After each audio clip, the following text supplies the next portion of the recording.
Okay, we've been working on the stinker radio. We added the some tie downs, some neatening up of the wire, and the important thing is the bandpass filter sure cleared up some of the out of band signals. There you can see it. We did fix the oscillating part. If you look right here is a RF choke, and we had a 2 network in there before. We had just that 2 network caused a lot of gain out of that stage, and it was being fed back. Screwing things down sure added to the stability. This is a 2-band filter, so we can either have 40, it's on 40 right now, or 20 meters.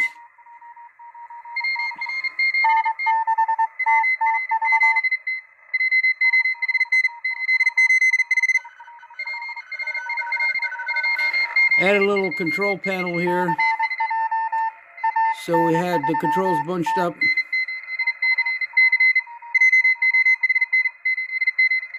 We still have to tweak the BFO.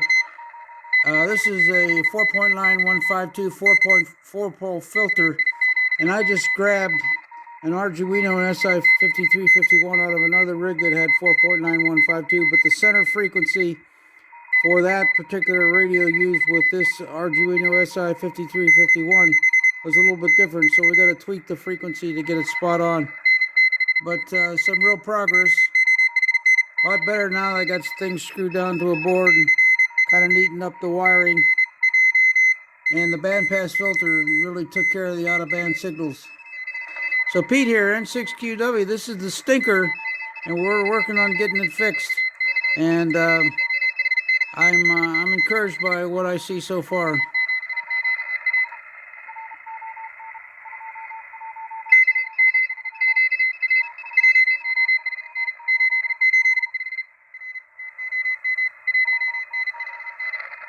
So there's a chance of resurrecting the stinker. Pete, N6QW here.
Pete here, N6QW.